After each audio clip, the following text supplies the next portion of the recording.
नमस्कार मित्रांनो, स्वागत आहे परत एकदा तुमचं मराठीचा बडा या मराठी चॅनलवर. आज पाहणार आहोत आपण मराठी स्वाध्याय गीत मराठी गाऊया धडा नंबर 9 इयत्ता 6वी संपूर्ण स्वाध्याय. चला तर व्हिडिओला सुरुवात करूया.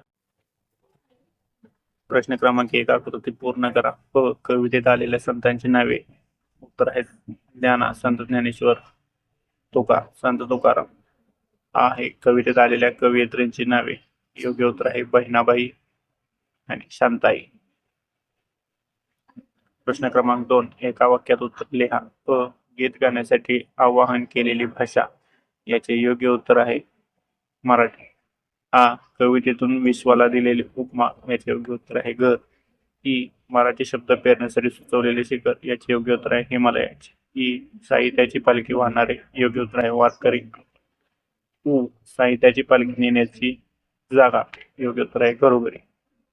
प्रश्न क्रमांक 3, कवितेत खालील ओळींचा तुम्हाला समजलेला अर्थ लिहा. आहे प्रतिभेचे पंख लावून सूर्य नवा होऊया. आहे शब्द मराठी पेरूया. याचे योग्य उत्तर अच आहे. आपल्यातील नवनिर्मितीच्या आणि सर्जनशीलतेच्या क्षमतेला बळ देऊन आपण सर्वांना प्रकाश देणारा एक नवीन सूर्य बनूया आणि स्वतःचे वेगळे कर्तृत्व सिद्ध करूया.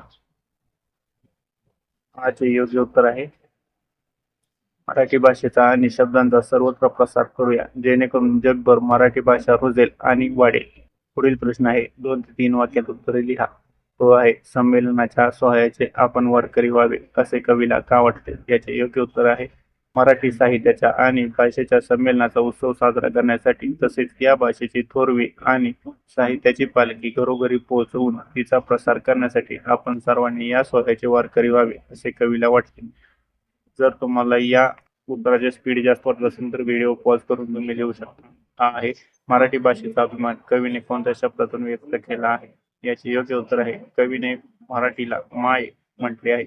तसेच मराठीत अमृताची गोडी अद्याप टिकून आहे आणि ती महान संत कवी इतरींची भाषा आहे अशा शब्दात कवीने अभिमान व्यक्त केला आहे. ही आहे कवीने आपल्याला माय मराठी लेकरांनो असे का म्हटले असावे. याचे योग्य उत्तर आहे मराठी ही आपली मातृभाषा आहे. आपण तिच्या कुशीत वाढतो आहोत आणि ती आपल्या आई समान आहे. आई आणि मुलांचे जे नाते असते तेच आपले आणि मराठी भाषेचे आहे. म्हणून कवीने आपल्याला तिचे माय मराठी लेकरांनो असे म्हटले आहे. पुढील प्रश्न 5वा. या कवितेतील आलेल्या यमक जुळणाऱ्या शब्दांच्या जोड्या शोधून लिहा. याचे योग्य उत्तर आहे होऊया, गाऊया, आठवूया, साठवूया, वारकरी आणि घरोघरी या यमक जुळणाऱ्या शब्दांच्या जोड्या आहेत. पुढील प्रश्न आहे मराठी भाषा संवर्धनासाठी खाली 2 घोषवाक्य दिलेली आहेत. त्यातील यमक जुळणारे शब्द अधोरेखित करा. या पद्धतीने आणखी 3 घोषवाक्य तयार करा. उदाहरणार्थ दिलेले आहेत माय मराठीचा करा सन्मान, वाढवा तिचा मान. आहे घरोघरी मराठी भाषा बोलूया, मराठी भाषा समृद्ध करूया. या पद्धतीने अजून 3 वाक्य लिहायचे आहेत. ते पुढील प्रमाणे असू शकतात. चला तर पाहूया. लाभले आम्हास भाग्य बोलतो मराठी, जगात आहे आमच्या भाषेची थोरवी. 2 नंबर आहे वाचू मराठी, लिहू मराठी, चला मिळून समृद्ध करू आपली मराठी.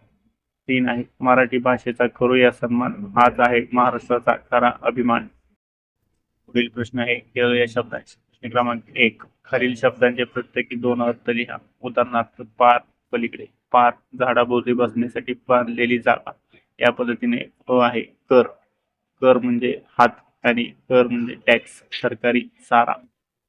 आहे हार, एक फुलांची माळ आणि दुसरा अर्थ आहे पराभव. 3 जय, एक अर्थ आहे विजय आणि दुसरा अर्थ आहे एका मुलाचे नाव. ही आहे मान, एक शरीराचा एक भाग गळा आणि 2 आदर, आदर सन्मान.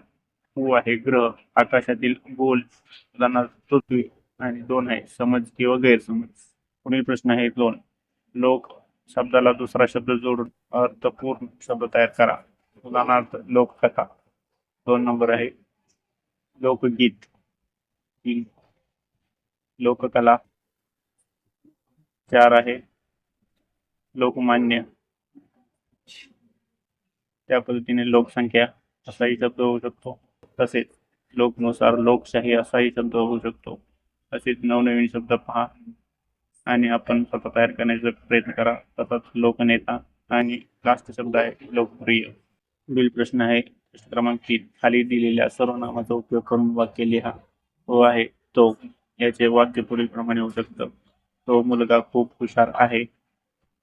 हा आहे कोण? याचे वाक्य पुढीलप्रमाणे होईल. काल तुमच्या घरी कोण आले होते?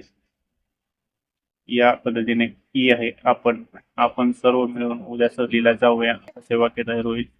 ई आहे आम्ही दररोज संध्याकाळी मैदानावर खेळतो असे वाक्य तयार होईल. ऊ आहे स्वतः, तिने तिचे सर्व काम स्वतः पूर्ण केले. आणि शेवट आहे कोणाचा, हा हरवलेला पेन कोणाचा आहे. या पद्धतीने वाक्य तयार करून लिहायचे आहेत. शोध घेऊया. प्रश्न क्रमांक 1, मराठी भाषेचा गौरव करणाऱ्या कविता आंतरजालावरून मिळवा. त्याला स्वराज्याचे सादरीकरण करा. 2 आहे, मराठी भाषा गौरव दिन, मराठी राजभाषा दिन, अभिजात मराठी भाषा दिन याविषयी माहिती मिळवा. कृतीतून शिकूया. उपक्रम, तुम्हाला माहीत असलेले वाक्यप्रचार, म्हणी, सुविचार यांपासून वेगवेगळ्या प्रकारांचे शब्दकोडी तयार करा व सोडवा. ओळखा पाहू. अंगावर माझ्या काटे, आतून मी गोड, कोकणात मी वाटतो, चवीला नाही तोड. हे आपल्याला कोड दिलेले आहे, त्याचे योग्य उत्तर असेल फणस. आहे, पोटात माझ्या खूप ज्ञान, वाचले की मिळतो मान. हे कोड कोणत्या शब्दाबद्दल आहे किंवा फळाबद्दल किंवा वस्तूबद्दल आहे ते आपल्याला ओळखायचं आहे. याचे योग्य उत्तर आहे पुस्तक. ही आहे, राहते मी नकाशाच्या कोपऱ्यात, पण माझ्यामुळे तो मला दिशा समजतो. याचे योग्य उत्तर आहे पोका यंत्र. ही आहे, डोंगर दऱ्यातून मी खाली जोरात पडतो, पांढरा शुभ्र फेस जणू ढगच खाली उतरतो. याचे योग्य उत्तर आहे धबधबा. पुढील प्रश्न, माहिती, मराठी साहित्यिक आणि त्यांचे टोपणनामे वाचा व लक्षात ठेवा. या पद्धतीने आपण मराठी साहित्यिक आणि त्यांचे टोपणनामे दिलेले आहेत, ते एकदा तुम्ही पाहून घ्या आणि ते पाठ करून घ्या, जेणेकरून आपल्याला परीक्षेला कोणताही प्रश्न आला तर तो चुकणार नाही. चला तर, व्हिडिओ आवडला असल्यास लाईक करा आणि सबस्क्राईब करा. तसेच आपल्या मित्रांपर्यंत हा व्हिडिओ जरूर पोहोचवा. मित्रांनो, आपला प्रश्न उत्तरांचा व्हिडिओ जर फास्ट होत असेल तर तुम्ही उत्तर लिहित असताना व्हिडिओ पॉज करून उत्तर लिहू शकता. चला तर, भेटूया पुढील व्हिडिओ सोबत. तोपर्यंत धन्यवाद.